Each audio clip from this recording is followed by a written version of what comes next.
Today I want to look back at the Chandler Halderson case and talk about covert narcissism. Chandler Halderson was a young man from Wisconsin whose web of lies was believed by everyone in his life, the people closest to him in the world, until it suddenly unraveled, culminating in the murder of both of his parents. On July 8th, 2021, Chandler was brought in for a police interrogation. His parents had been missing for a week, having, according to Chandler, gone to their cabin just prior to the 4th of July weekend, but they had not been seen since. Now, just a few months prior, Chandler had, by all appearances, been a successful young man. At 23 years old, he had recently graduated from a technical college with a focus in environmental engineering. He had been working remotely for an insurance company, in addition to having volunteered for the scuba rescue team for the police department. But most prestigiously of all, he had accepted a job at Elon Musk's SpaceX corporation, and he and his girlfriend planned to move to Florida for this exciting new venture. The problem, of course, was that none of this was true. In early June, he had self-presented to an emergency department, reporting a fall down the stairs which had caused an injury to his head, pain in his neck, and neurologic symptoms since the fall. He was diagnosed with a mild traumatic brain injury and sent home with a neck brace with instructions to follow up. It seems that Chandler converted this somewhat vague diagnosis that didn't have any signs on a CT scan and was essentially based on his own symptom reporting into the first attempt to excuse himself from the things he had essentially promised the others in his life, that he was going to go down to SpaceX and start this job. By his explanation, he wasn't allowed to even drive because of this brain injury, and he didn't know what was going to happen. While he was intermittently distraught appearing about this in text with his girlfriend, where he said, "I feel like I had this great future and now it's coming apart," she was reassuring and indicated that it would have been cool to go down there, but they'll figure something out. It would ultimately seem, however, that this initial cover story of the head injury was not enough to cover the tracks of his deception. Now let's use the police interrogation, again a week after his parents went missing, to kind of take us through this story and see what we can figure out about Chandler Halderson. Now, full disclosure, I have not actually watched this interrogation before. I've gotten it to the point where he comes in. I've read about the case and listened to podcasts, but this is going to be my initial reaction to the interrogation for whatever that's worth. So obviously we're here. We want to talk a little bit about your parents going missing, right, Krista and Bart. Before we get started, just because you're up here, okay, so I'm just going to read you your constitutional rights. And realizing that you have these rights, are you now willing to answer questions or make a statement? I will make a statement. Okay. So you understand them? You're willing to talk? Could I have the card so I could read it? I missed some. I'm sorry. I'm Nervous? still having a little bit of problems. The third one? All right, I'll read it. Please start all over. Yeah, you have the right to stop the questioning and remain silent at any time you wish, and the right to ask for and have a lawyer at any time you wish, including during the questioning. Okay. So then the only two questions I asked were, do you understand? Yeah, your I rights? understand, and I am willing to make a statement. Okay, perfect. All right. So like we already said, I talked to you yesterday. So today is July 8th. It's about 5:11 now. We started talking at 5:08. So yesterday, July 7th, I came to your house where you live with your parents, Bart and Krista Halderson. And the reason I was there is you had gone to the Windsor Police Department and reported them missing, right? Yes. Okay. So you reported your parents missing. We got some information from you yesterday. We've been following leads last night, working today to, go through different things, just trying to locate them, right?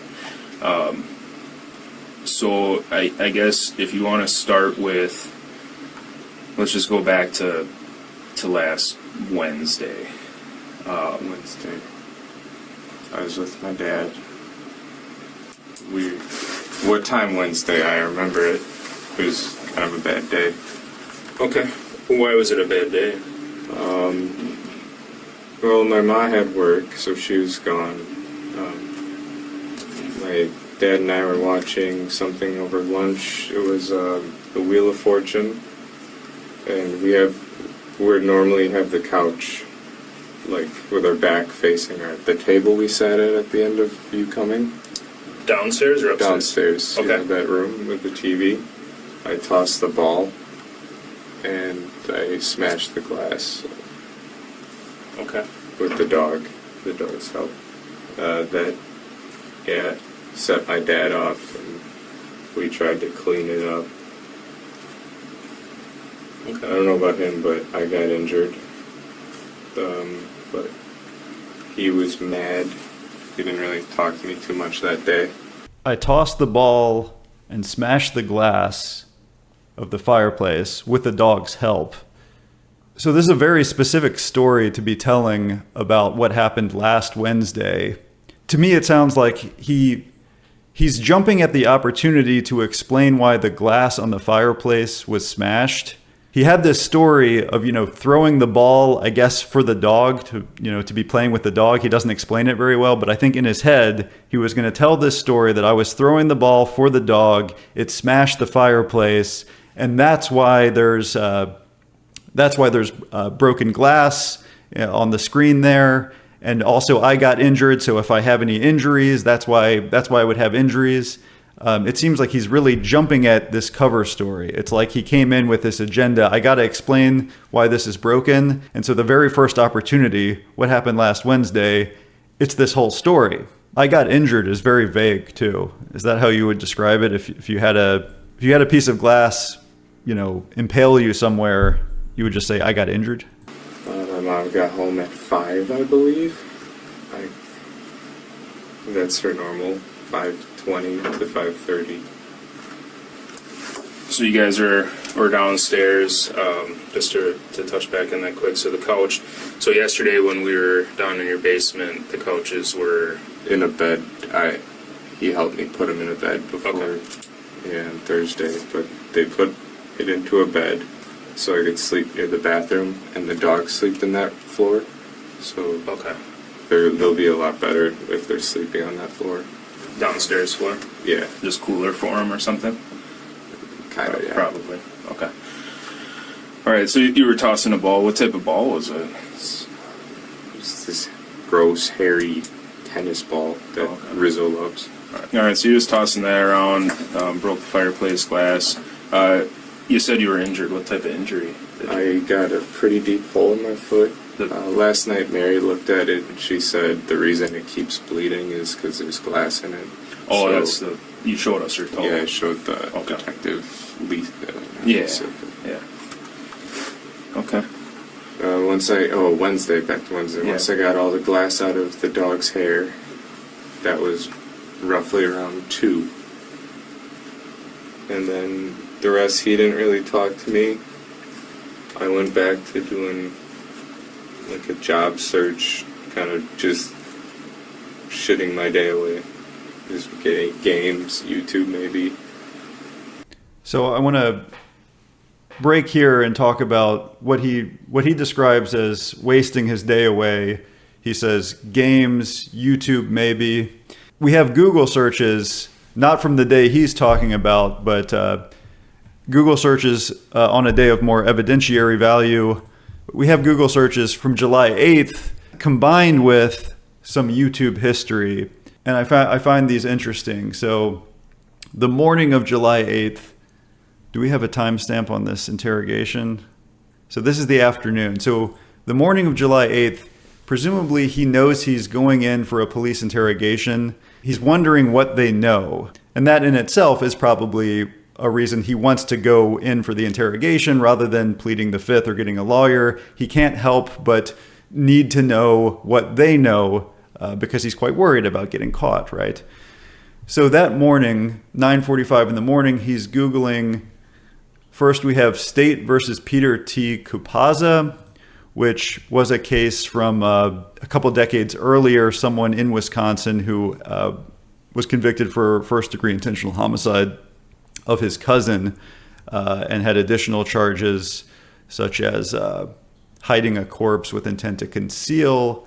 So I would assume that he already had some familiarity with this case, and he was reading up on that to sort of figure out maybe what Peter Kupaza did wrong, or what sorts of things are pertinent in a criminal case such as the one that he may be facing.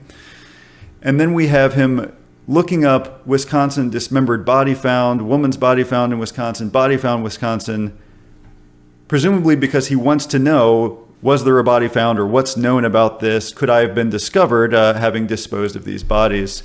But then we also have this YouTube history that was happening almost simultaneously, where he was watching videos about video games, like Escape from Tarkov are these two YouTube videos. We also have, so this same day, July 8th, where part of him is very worried that he's going to be convicted or, prosecuted for killing his parents. 3 hours later, he's also Googling where the messenger hide the item Tarkov. So even during this day of the police interrogation, he seems to be playing Escape from Tarkov, looking up, how to find a hidden item, also watching YouTube videos about the game. So we'll come back to this later, but he does seem like he is so into video games, at least this one, perhaps addicted to Escape from Tarkov right now, that he can't actually separate himself from it even when he's otherwise in this emergency situation facing these potential charges. And I mean, not to mention the fact that you would think he'd be sort of fraught with anxiety about having killed his parents in addition to potentially being prosecuted for it. So when he says that he was wasting his day away playing games and watching YouTube videos, that's one thing I would believe him on. I do think he was doing that day. And I think he may have been watching YouTube videos about gaming specifically. Then 5 o'clock rolled up by and Mom came home. Dinner. What did you guys have Wednesday night? I couldn't tell you. Okay. Who made it? I think it was probably just stuff from the fridge. Okay. I think we all did our own thing again. Sure.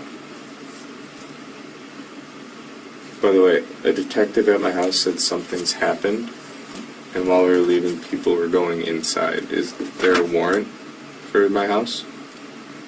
Should there be? Just curious. I just heard the cop say, "Should there be?" That's a pretty interesting response to him saying, "Is there a warrant?" But obviously, Chandler Halderson is worried about this. He's trying to get information. Is there a warrant for my house? Should there be? No, I'm just wondering if Okay. Can they go in? As far as I know. Such a soft little "should there be?" It's like it's just this very slight tightening of the screw. And so from the police psychology standpoint, if you want someone to keep talking to you, these are some good techniques, I think. The first is someone dropped a hint back at his house before he came in. Someone dropped a hint and said, something's happened, but didn't tell him anything else, right? So that immediately sends him into a mode where he needs to figure out what happened, to resolve his paranoia is not really the right word. I mean, to resolve his very natural anxiety, I suppose you would say.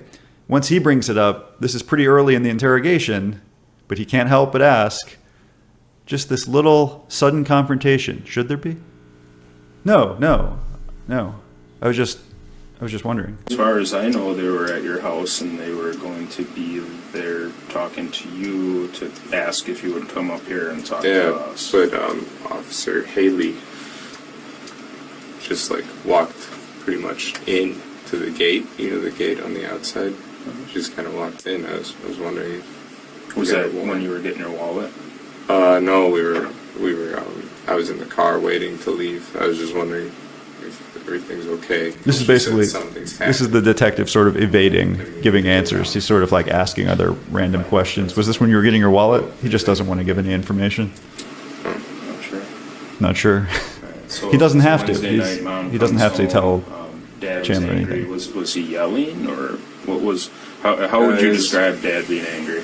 It was he would yell if you said something to him, I guess. If you talk to him, if you give him his space, he'll be okay.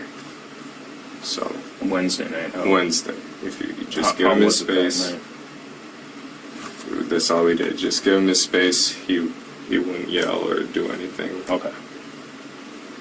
That's all we had to do.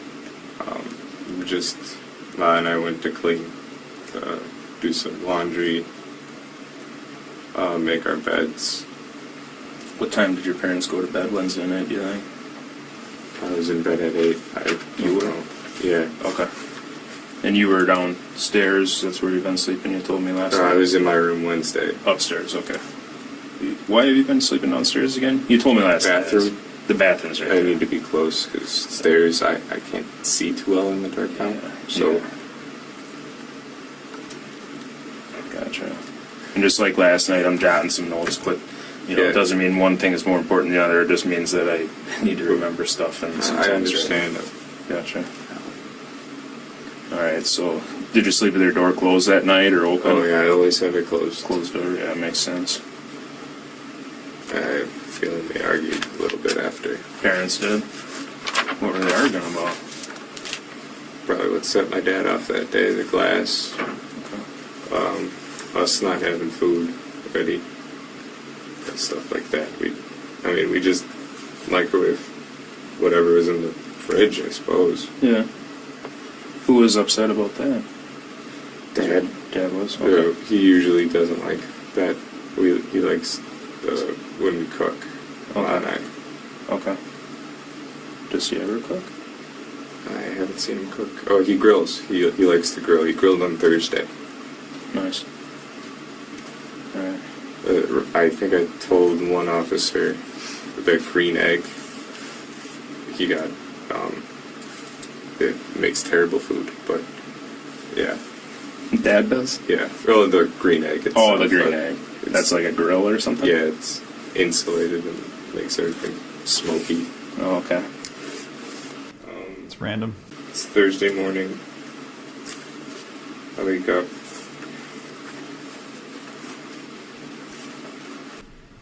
Do you think it was an attempt to bond with this detective over, he was hoping that the detective would know about these green egg grills as well and also might think they make bad food and they could become friends over not liking the smoky flavor of stuff grilled on a green egg? I have no idea. I don't know what his strategy was, but that's my guess. What time do you think? 6. Okay. Dogs.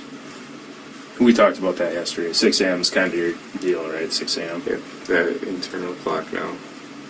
I don't often eat breakfast, so I kind of just stay in my room on my phone. Help my mom out getting ready in the morning. She left for work at 7:30. Then she's gone. My dad starts the grill around 8:39 In the morning? to get the temperature right. Was he working from home that day, or? Yes. Okay. We ate the grill. Nothing really happened between that. We kind of either were outside with the dogs from the lighting of the grill, him going in, taking a couple calls now and then, or emails or something. But we just kind of watched the grill and waited to get it set steady at the hamburgers for $3.50-ish. Okay. And then we ate noon 30.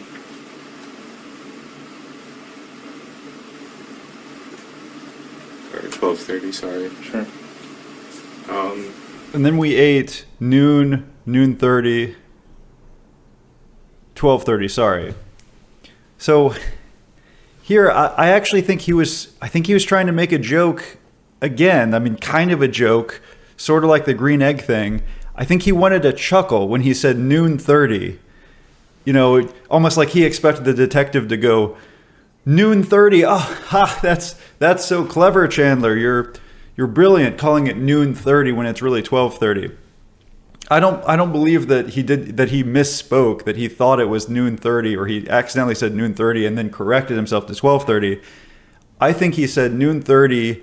When he got no response for that, he then acted like he just misspoke. And so I'm bringing this up for a reason. I think this is like a microcosm of his whole life.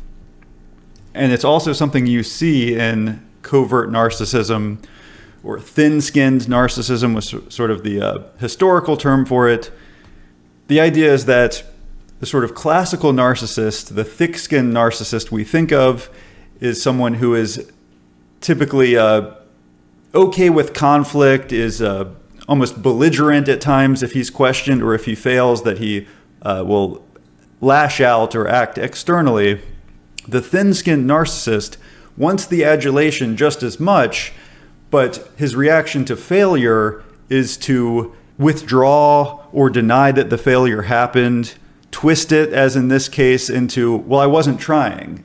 I wasn't successful in this thing because I wasn't trying to. That's what he's doing. Just on this very small scale, he's saying, oh, the joke didn't land. It wasn't supposed to be funny. That protects his ego from the fact that he actually said something, lame, or, said something that didn't get a response. We went inside and had our TV show again, Wheel of Fortune. It's always on around our time for lunch. Or was it Family Feud? Family Feud was Thursday. Family Feud. Better get it right. That's the same. Okay. Did you guys have a TV upstairs? I don't remember. No. Okay. Then we just kind of hung out, and my mom gets home, and I start shrimp scampi for my dad, because that's what he wanted, but we didn't have shrimp, so I made shrimpless scampi. That's where they told me while we were eating it, they were going to go with their friends, and I was like, oh, cool. And they said they were going cabin. Yeah. Well, we were going up north. That's how they referred to it. Who said that? Mom or dad? Mom. My dad doesn't talk while he eats. Okay. So there we are at Thursday dinner, up north of the cabin. My dad says, I'll need a set for pipe repair and gas. So I'm like, all right. I grabbed the pipe repair stuff, got those squared away. They had most of their duffels already packed at that point. Mm-hmm. And we all just started bringing them down to the mudroom with the shoes by the garage. Where are you showing me? After that, we watched, there's a Netflix original, Seven Underground, with the thrill-seeking, it's like they think through deaths and they fly airplanes and they fight at the evil of the world by being ghosts. They're cool. I think I've seen that one. Who was watching that? Three of us. All three? Okay. All three. And that put it at 9. They had their drinks. Went to my computer. My computer was at that black table we sat at. Sure. We saw that stuff. Played a video game called Tarkov until midnight. Well, after midnight maybe even. Yeah, he's pretty into Tarkov lately. Kind of distract time. And my parents, by then, were asleep. We got a toothbrush and everything. Then I got upstairs. That was Thursday. Yeah, so I did. So we got the bed all set before we played Tarkov. And that's when I crawled into bed from the black table. So after our movie, we set up my couch bed and the pillows for the girls. Who helped you set the bed up? My dad. Yeah, okay. He knew he was leaving and I would need that. Friday morning, I woke up. They had left with the stuff. It was all set out. They remembered the gas. I found the folding chairs that they wanted to bring, but they never brought them. I'm assuming they could fit them. They're big. So I put those away. That was Friday morning. I go upstairs, feed the dogs. It was around 6-ish. Saw my mom's note, the insurance for my appointment. I just ate whatever's on the counter. I think it was cornbread.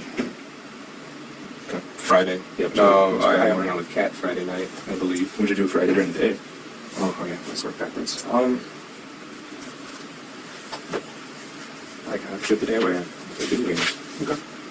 Parents are gone, why not, right? Yeah, I didn't do anything that I should have. I should have been cleaning and all of that. The house seemed pretty clean. You see all the dog hair? That's got to be gone. It comes along with it, right? Yeah. Alright, so Friday during the day, I just played video games, kind of.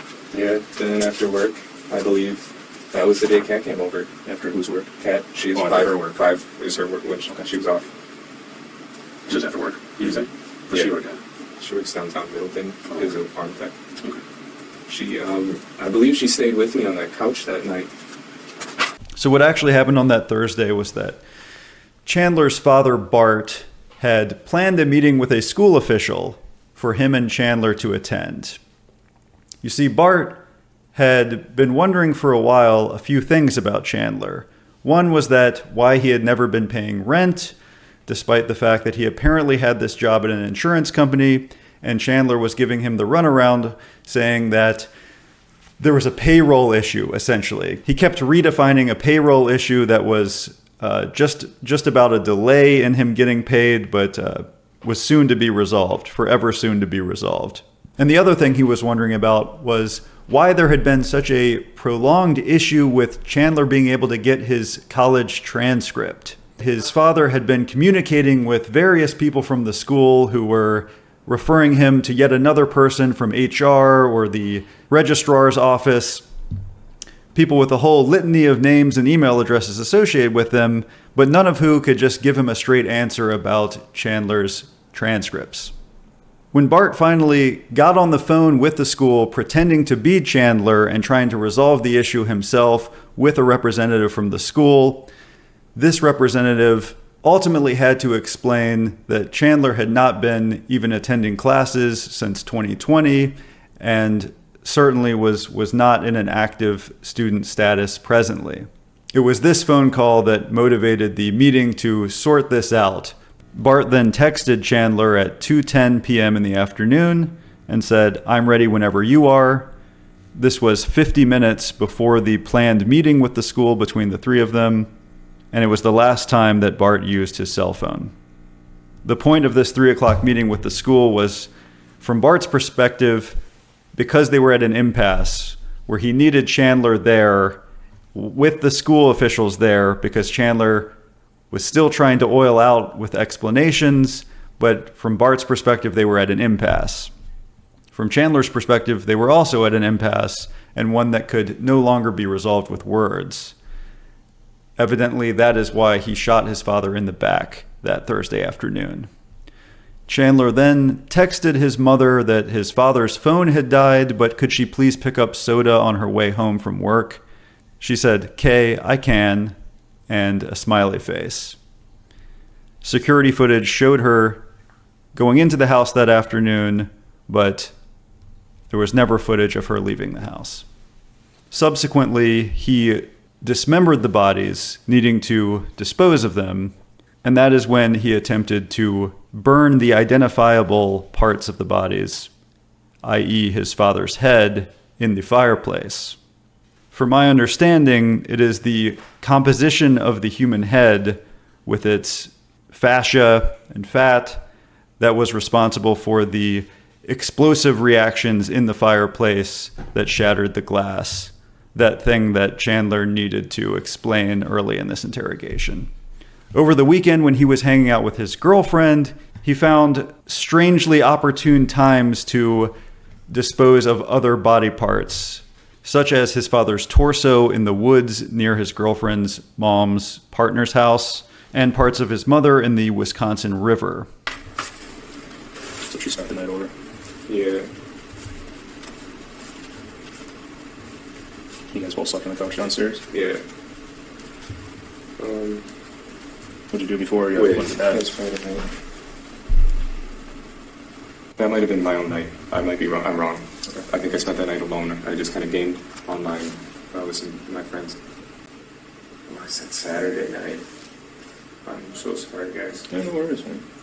So, one night, I gamed alone all night. One night, Kat spent the night on the couch. Oh, and Sunday, she spent the night in my bed with me. She helped me out. Sunday night, I know that because she didn't want to spend another night on the couch bed. She didn't like it. And she went to work on Monday morning. So that was my bed night. We, backtracking, one night she spent on the couch with me, with like the couch bed we've made. Mm-hmm. But one night I gamed all night, or day and night, pretty much. And I'm pretty sure that was Friday night. And let's go with Saturday was my night alone. Okay. So Friday, we believe she came over, Yes. and then Saturday was the game night. Yes. So backtracking to Friday, when she came by, we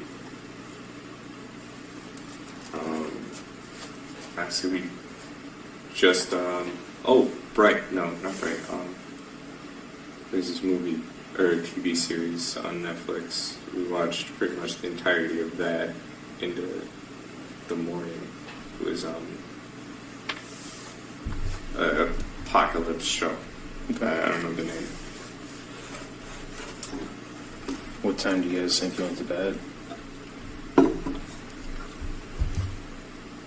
We stayed up well until 10, I would say. PM? Yeah. Okay.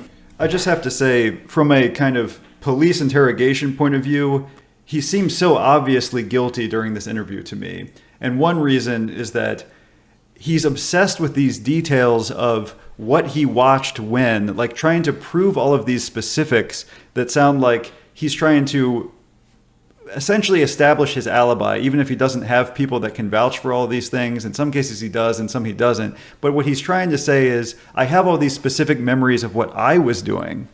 But if he were just a concerned son coming in for an interrogation, trying to help police find his parents, all of the details he would be focusing on would be about like things related to them more so. What they were texting when, what he thought when his mom supposedly texted him over the weekend, which of course we found out was just him using her phone to text about the parade that was supposed to happen up near the lake house. It's just such a dead giveaway to me that his focus is not at all on his parents in terms of what happened. It's nothing about his parents getting in that car, details about the car when they supposedly got in with these mysterious friends to go to the lake house on Friday morning.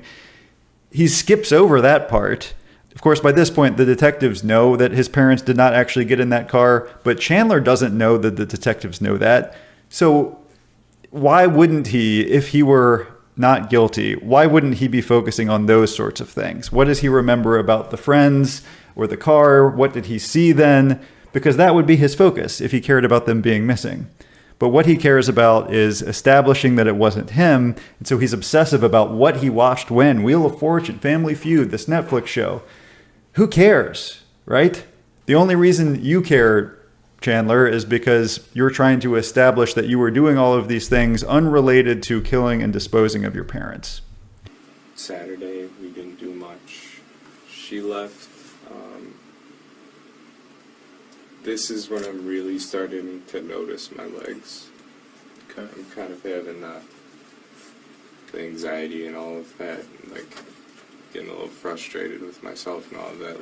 It wasn't too bad until like last week Tuesday when I started noticing it, and Saturday was like the peak, and it's kind of stayed out like this.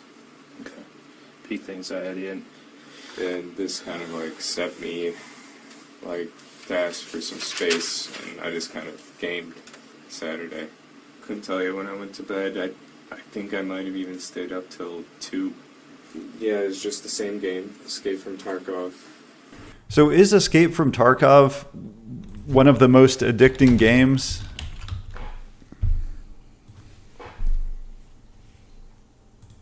I know people are addicted, but this is the only thing I look forward to every day. I'm about to graduate college. I have a girlfriend and a really good life, but the only thing I care about is this game. I've always been a gamer, but nothing has consumed my time like this, and I don't even mind. Is this unhealthy? I feel unmotivated to do anything else. Doesn't sound good. But why is it so addictive? I don't know anything about the game. But here's what I was thinking about him gaming. So, for one, it can be addictive. Games are like a super stimuli. There was a study on, I can't remember what type of birds, but there are these birds that In the natural world, they prioritize caring for the roundest and whitest eggs. For whatever reason, that's like a sign of evolutionary health, I suppose, in this species. And so the birds naturally want to give more resources to certain eggs in their nest. So the experimenters tried putting a perfectly spherical, bright white egg in the nest of these birds. And what they found was, in fact, the birds did spend almost all of their time and energy on these artificial eggs because they were a super stimulus. They were more perfect than anything in the natural world, perfect by this bird's standards. But the point is that the bird didn't realize that it was unnatural because their instinct was to go according to this rule of the stimulus. And so this is what's called a super stimulus. It's something that is unnatural but hijacks our natural instincts of what we value. I think video games are just one of many things that have evolved in their own development to be super stimuli for us. But of course, there are many things that are addictive that many other people are able to use as a stress reliever, like this guy on Reddit apparently does. Wouldn't be different from other addictive substances, alcohol, even caffeine. The majority of people use our legal addictive substances in a way that does not lead to significant impairment, but there's always about 5 to 10% of people for whom something gets its claws into. So for Chandler, part of his inability to function in the real world may have been the fact that gaming got its claws into him. But I also don't think that by itself would explain why he was capable of such an extreme act for the mere purposes of continuing to live in a lie, stay home and play video games while he pretended that he was someone else. For that, I think it's another tendency that might interact with gaming or explain why he was so drawn to living in the gaming world in the first place, which I would say is a quality of perhaps arrested development. So there are people who seem to never get to that point where they realize that life is real and that other things are just games. So this is different from the addiction. This is the inability to separate life from games. Now, we all might use the analogy sometimes, life is but a game. Life's a gas. But I think most of us know that life is fundamentally different from games. The precise thing that makes them different is that life has life consequences. Games are defined as such because they do not have real-world consequences.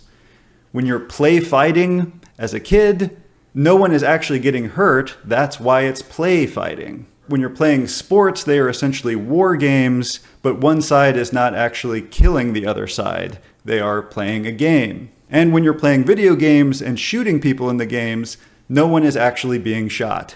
You saw this actually in the Columbine killers as well. So Eric Harris, before his murderous rampage at the high school, said that it was going to be just like Doom. That's what he wrote in his diary. It would be like Doom, which was the sort of original first-person shooter, or one of the early big ones. And so him saying that, I think, is a signifier that he was not recognizing that life was life. It's not going to be like Doom because people are real. And yet some part of him hasn't gotten to the point where he grasps that. And so I think that's another part of Chandler Halderson. He's not grasping that these are his parents. This is the real world. Games are but a diversion. But I think if you spend enough time in the virtual world, your brain may actually start interpreting the virtual world as the real world because it's just going based on statistics. If I'm looking at the natural environment for 3 hours a day and I'm looking at the virtual environment for 14 hours a day of my waking life, and my brain is just going based on the heuristic that what I'm surrounded with the most is probably the real world, then on some level I might literally believe that the virtual world is the real world, right? So I think all of that speaks to how he was capable of the act. But of course, the motive for the act is the need to maintain this artifice. And this is so often a problem, right? The need to maintain an artifice of perfection always seems to have destructive consequences. Again, in his case, the fact that he could build such an elaborate web of lies may speak to the fact that he thought life was a game, that he was not recognizing that these things matter. It matters whether something is authentic or not. But the emotional need of creating the artifice is that grandiose facade. It is to say that I am good enough despite my core narcissistic wound, and you can tell I'm good enough because look at all the social validation I've gotten. SpaceX wants to hire me, for Pete's sake. Now, what does it mean to be a covert narcissist or a vulnerable narcissist or a thin-skinned narcissist? These are all analogous. What it means is that there is more emotional pain associated with the failures to meet the artificial, grandiose goals. With the thick-skinned narcissist or overt narcissist, the pain is, if anything, converted into anger. There is much more lashing out throughout the life of that kind of person. With the covert narcissist, the lashing out is minimal, almost non-existent, until a time when things become unbearable. And even then, I think the emotionality can look a lot colder, paradoxically, than with the thick-skinned narcissist, who may be rageful, but not as cold and calculating, it would seem to me. I couldn't get a hold of any of my friends to play with, unfortunately. I played like some here and there from Discord, but none would like stick around for that late in the night. Sure. Then we get to Sunday. It's the 4th. The morning, I'm a little worried about my family. I think I called my mom. Is there any reason to believe mom or dad's blood would be somewhere in the house? Have they been injured at all that you're aware of? Well, my dad scratches his psoriasis till he like gushes blood. Okay. Gushing, describe gushing to me. Enough to run down your leg, like cover your leg, I suppose. Like he has it on his knee. So when he does this, it just like drips down. I ask him to stop, but he doesn't do it when he's stressed out. Yeah. He just kind of like, it's his tick. Yeah, probably itches. Does he, does it enough to get on the floor? Does it leave? Oh, yeah. Like how much, like, before we were talking the water bottle lid and the Yeti lid, is there, I mean, like, are we talking puddles like that, or just ribbons, or? It could be enough. Okay. But I'm thinking Yeti lid if he's there and I don't catch him soon enough. Oh, jeez. My mom's blood, just from her bloody noses she gets sometimes when she wakes up. That's why we've been doing the humidifier and dehumidifiers. Yeah. Probably downstairs to get the... We have to do multiple of them, but she can't be in the living room too long because that's a dehumidifier. And if she does, her nose gets bad. Not like a regular one, she gets it bad.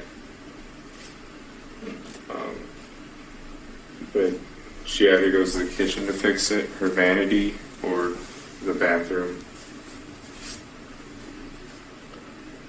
When she gets bloody noses, are we talking it's just spraying around? Is it just dripping? Well, it's not squirting, but it's just dripping, and she doesn't notice it. Okay. She can't feel it anymore. Okay. Another distinction you see in covert narcissism or thin-skinned narcissism as opposed to thick-skinned is the willingness to admit emotional dependency to some degree, the willingness to emotionally depend on another person. Generally, a thick-skinned or overt narcissist would not do this, whereas the covert narcissist will often have one person in their life, at least, that they go to for emotional support, use for emotional support. Now, in Chandler Halderson's case, with his girlfriend Kat, we do have text messages between them where, just as one example, he would say, stuff hasn't been going well for me lately, so I'm trying to plan for the next thing to F me over. She'll say things like, B, it's going to be okay. Now, the difference between this and, let's say, Chris Watts is that in Chandler Halderson's case, he's admitting emotional dependency and using that to some extent, but it's to support his artifice and the wavering nature of that artifice, to try to combat the bad feelings of when it may fall apart. Whereas with Chris Watts, I would say the emotional dependency was the primary thing. In his case, the artifice was to support the emotional dependency. He had the artifice of the happy life with Shanann Watts so that he could depend on her for a period of time until he stopped getting the emotional needs met from her, found a new source of his emotional dependency, and then the artifice with Shanann was to him exposed as a mere artifice, something he could get rid of, and he would just turn himself into whoever he needed to be to rely on the new person, Nicole Kessinger.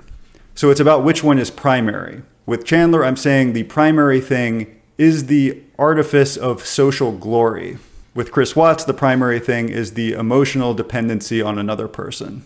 But of course, there is some overlap. These things tend to cluster together. All right, I'm going to stop there, at least for now. But I think the unique tragedy here comes from the combination of an extreme need for this artifice with the inability to recognize one's real life as the real world, and to not understand the kinds of consequences we deal with in this real world. Thanks for your attention. That'll be it for now.